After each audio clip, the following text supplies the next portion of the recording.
So this is the first of a series of special topic lectures from our series on classical differential geometry for physics students. And the first topic we want to look at is the Gauss Bonnet Theorem. Okay, it's covered in supplementary lecture number 2 for the series of supplements on the textbook. Okay, so here it is. What we derived a couple of lectures ago was the Gauss Bonnet theorem for a regular smooth closed curve on a general curved surface. Okay, and it stated that the line integral of the geodesic curvature of the curve around the closed simple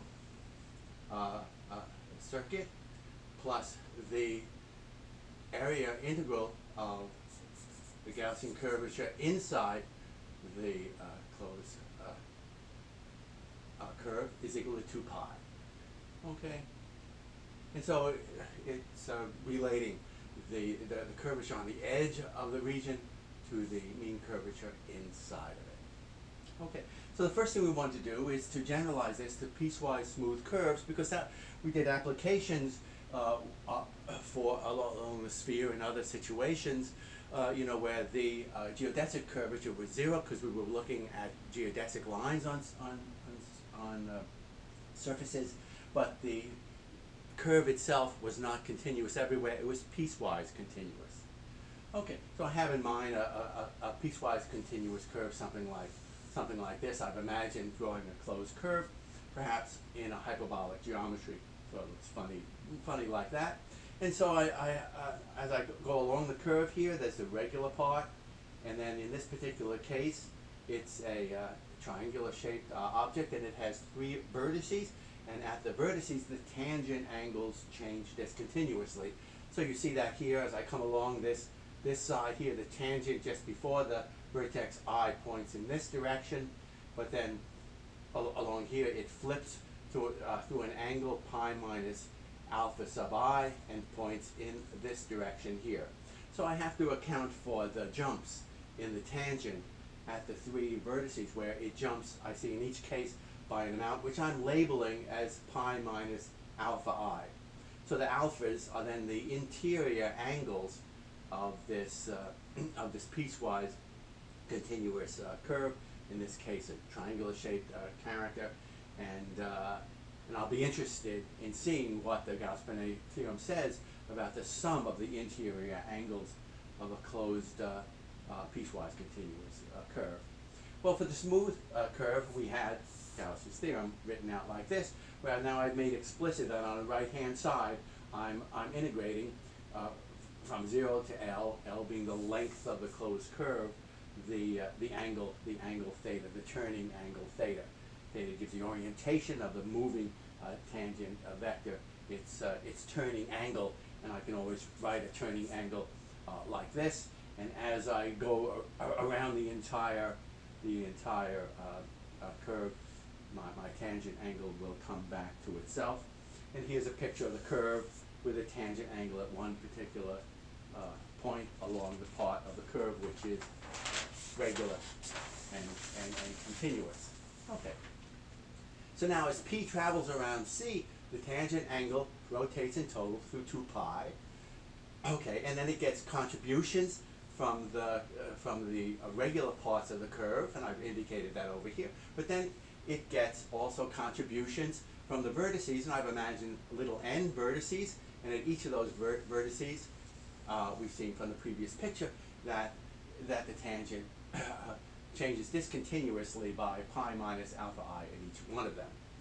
Okay, so that's easy now. Now I can solve for the line integral, which comes into our expression for Gauss's law. So I can pull that on one side, pull this 2 pi onto the other side of the expression. Okay, and so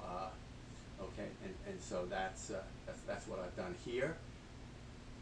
Okay, and so I have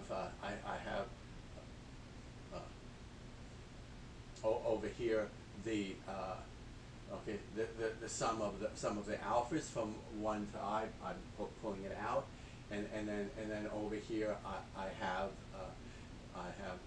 n times pi, okay, over here, and I put the 2 pi over here, and I'm sorry, I seem to have dropped the factor of pi, which I'll bring back as we go along. Sorry about that.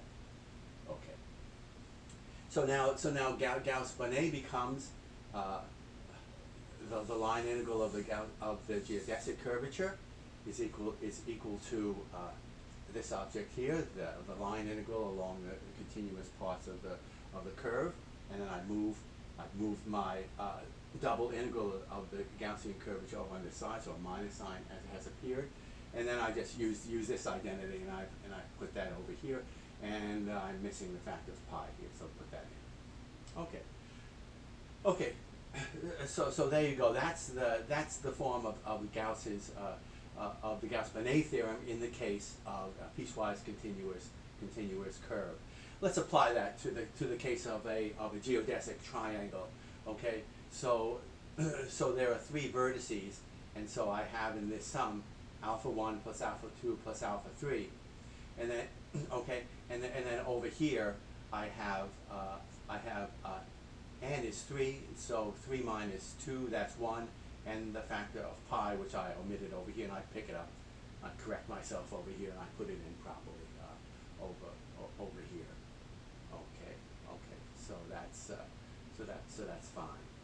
Okay, and keep track of the pluses and minuses. For example, going from here to here, I've thrown this term onto the left-hand side, so I pick up minus signs. That's why this minus has become a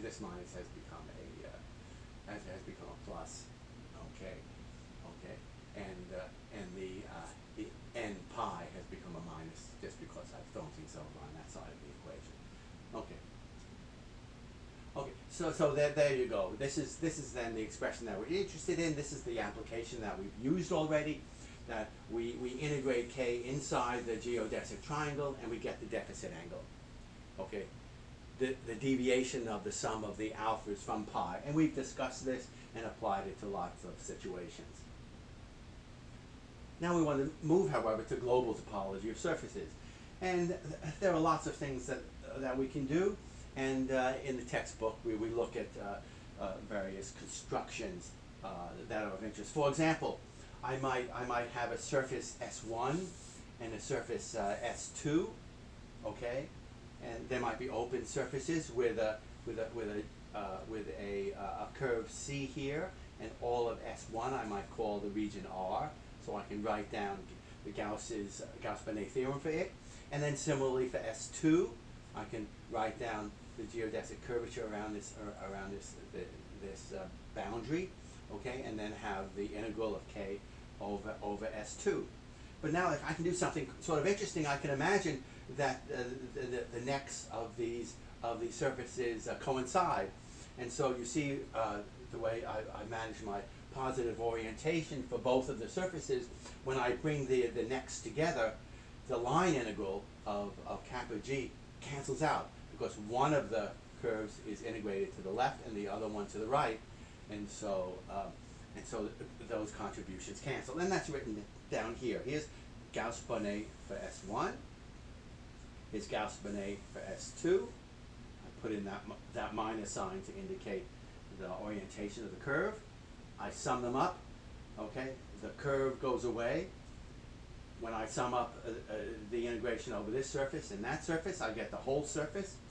Okay, and so at the end of the day, I get the Gauss Bonnet theorem for this whole surface. No curves left at all. Just that the integral of k over that surface is 4 pi. Okay, and now we see something very interesting here. Okay, we see that it doesn't depend upon the particulars of S1 or the particulars of S2. I can mush them around. They can be like my balloons, you know, and I can squeeze them and stretch them. It doesn't matter. I just know that as soon as I integrate over a closed surface, which has the global topology it has no holes in it. It's just like a sphere from that perspective. Its Euler index is the Euler index of a sphere. That in any of those cases, I'm going to get 4 pi as the integral. So if I take my region, like the balloon, and I squish it in, or I pull it out, or do this, or do that, don't pop it, but just push it around, squeezing it, I'm guaranteed that this integral of k over it stays the same. So I have a topological invariant. I have something which is true as long as I maintain the global topology of the surface. That's interesting because, you know, the symmetries of the Gaussian curvature so far that we've discussed are isometries. That is, we showed, and that's the result of the excellent theorem of Gauss, that locally the Gaussian curvature is unaffected by isometries. You can take a surface and bend it, okay, and it doesn't affect K, Gaussian curvature. You can't squeeze it or stretch it. That changes the metric. That changes K. But now once you've integrated it over an entire surface, we have a much larger invariance group. We can squeeze it. We can stretch it, okay? Because that integral over the entire surface has more invariance than we might have anticipated. It's a topological invariant. So this consideration, you know, leads to other developments in differential geometry, global differential geometry, and I hope you find that interesting, and you might pursue that. Go back to our learned textbook of Alfredo de Como, okay, and pursue it and look at his references, and you might want to get into that. Now we can do more along these lines. We can get a more general result by sewing surfaces together. Okay, I could take I could take a torus now and I can sew it in similarly to what I did on my previous sheet, and I can sew toruses together. I can sew handles onto spheres, and I can get generalizations of that sort. And that's done in the textbook in a couple of illustrations, and that's done also in the differential geometry textbook of de Como. Okay, but here I'm going to talk instead about triangulations. This is another approach to generalizing the Gauss Bonnet theorem to whole surfaces and surfaces that might have an interesting global topology. So let S be an orientable, compact, regular surface, and I'm going to triangulate the surface. That is, I'm going to chop it up into triangles. I'm going to always have real triangles. In some triangulations, you can imagine polygons instead. But we'll leave the notation general. But when it comes down to really evaluating things, I have triangles in mind. So I'm going to triangulate a surface this way. So. Okay, I've indicated this as straight lines, but of course on a curved surface, they'll just be curved lines of a rather general sort. I'm just interested that they triangulate the entire surface, so I can do this argument. When you study the global topology, you'll spend some time on being careful about the definition of a good triangulation and all that. But this is good enough for me. Okay, so we'll have triangles T sub k. And we'll have an oriented boundary for that triangle, which I'm calling C sub k. Okay, so k might run from 1 to n. Okay, some number. And I apply Gauss Bonnet to each triangle now. That's how I'm going to do it. I'll apply it to each triangle and then put the triangles together to make a whole surface like that. Okay, so here's Gauss Bonnet written for that triangle, and the triangle is piecewise continuous, and so I have to write it down in this way, and thank goodness I put my pi factor there back where it belongs. Okay, then I'm going to add contributions to cover all of S, and let's imagine that. Now one of the things is when I sum up over all of these triangles, I'm going to get some contributions that sum to 0. In particular, this last term, this integral of the Gaussian curvature along the along the boundaries of the triangles is going to sum to 0, because once I add this triangle to this triangle, for example, okay, I'll do this integral here, and then I'll do this integral over here, and I see that I travel this edge twice, but once in one direction and once in the opposite direction. So the contributions from the edges cancel in pairs. So now I'm triangulating an entire surface, and I see that all of the edges contribute nothing. Okay, so now I just have to sum over the triangulations. Okay, so I take this expression. Okay, I'm imagining that expression for each of the faces, each of the triangles, and then I sum over all the triangles to make my entire surface. F is the number of these triangular surfaces, and this stuff in brackets is just this written down for a particular triangle. That's why I've left it with a K running from 1 to F over all of the triangles to accumulate the contribution from all of them. So now I have some sums to do. Okay. Okay. And so I have 3 sums to do over there. First one was relatively easy. I just have to sum from K to 1, from K equals 1 through all of the triangles, 2 pi. So there's 2 pi for each of them. There's 2 pi F.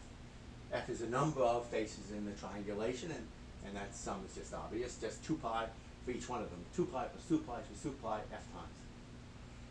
Okay, and then the next sum I have is again sum of all the faces over the n sub k for each particular one.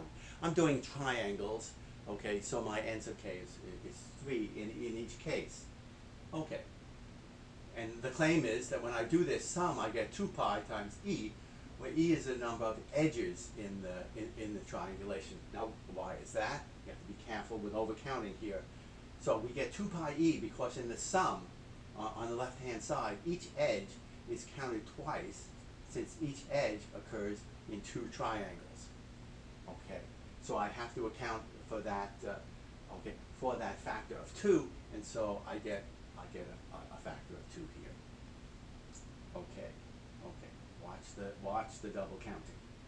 Okay, and then finally in the last one, I have to sum over the faces of the sum over of all of the edges of a triangle, the deficit angle at each one of those edges. Okay. Now let's just imagine doing that sum in a different way. Okay. The sum is actually just 2 pi times the number of vertices in the triangulation. Okay. And why is that? Well, the sum is 2 pi v because at each vertex, the sum of the angles is simply 2 pi.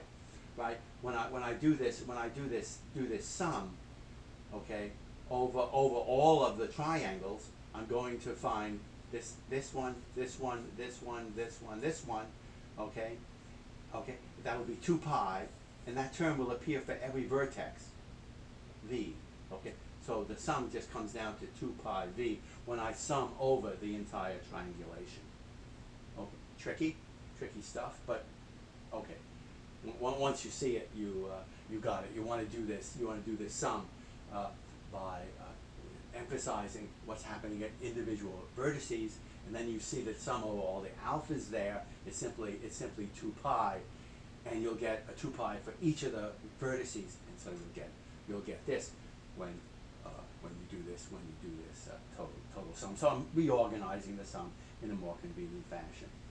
So then I collect everything up, okay, and on the right hand side then I have these 3 terms, okay, with the pluses and minuses from the previous poster. So it's 2 pi f minus e plus v. Okay, well there we see a famous combination of the triangulation, the number of faces minus the number of edges plus the number of vertices making up the triangulation. That's called the Euler number. Okay, and when you study these topological structures, okay, in more generality, you'll prove that that the Euler angle, the Euler index, okay, is a feature of the surface, not the triangulation. You can do the triangulation in a different way, and you'll always get the same Euler index. The Euler index is a characterization of the surface itself. In fact, the Euler index can be written in terms of the number of holes on the surface. If it's a torus, it has one hole. If it's a sphere, it has no holes. If you have a sphere and you put handles on it, okay, then the genus is going to be the number of handles. Okay, and so you can show then that the relationship between the Euler index and the genus is just as given here, just 1 minus g over 2. Okay, okay. So so the Euler index is just twice 1 minus g. So in particular, for the case of the sphere, g is equal to 0. The sphere has no holes, and of course this integral is completely trivial, right? For a sphere, take it of unit radius, k is equal to 1. This is just the surface area of the sphere. That's 4 pi, and that's what you learn. It's 4 pi. But then you learn other things as well. If you take a torus, for example, you have the number of holes is equal to 1, and so the integral of k over the surface of the torus is 0. Okay.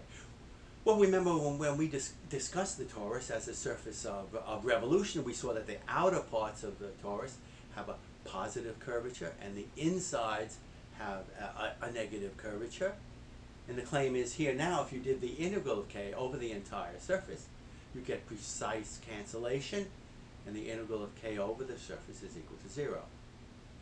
I think you could take our formula for k and integrate it over the surface of the torus, given the parameterization that we used there, and verify it explicitly. The interesting thing is, it doesn't just apply to toruses. Take that torus and bend it and squish it around. Here it is. Bend it, squish it around. Do whatever. Okay? Do whatever you want. And you're going to get, in that case, in any of those squeezings and squishings and pullings and bendings, you're always going to get that the double integral of k over it is equal to 0. That's the interesting thing. We've discovered a new invariance. Okay, so that's all I wanted to say about the Gauss Bonnet theorem. Go back to, I think it's supplementary lecture 2, and you'll see this discussion, and then go back to the textbook, and you'll see other discussions. Okay, we'll have a special topics lecture next time, and in that we're going to take a look at how curves move through 3 dimensions. We've discussed curvature of curves, basically a 2-dimensional concept. We want to now imagine that the curve winds in some way through 3 dimensions, and how do we label that curve and reconstruct it from its curvatures in that case. So we'll have to generalize from a curvature to another measure of how it twists, how it corkscrews around, and we'll introduce the idea of torsion there, and we'll introduce the equations of motion for the triad that labels the curve as it moves through space. Next time.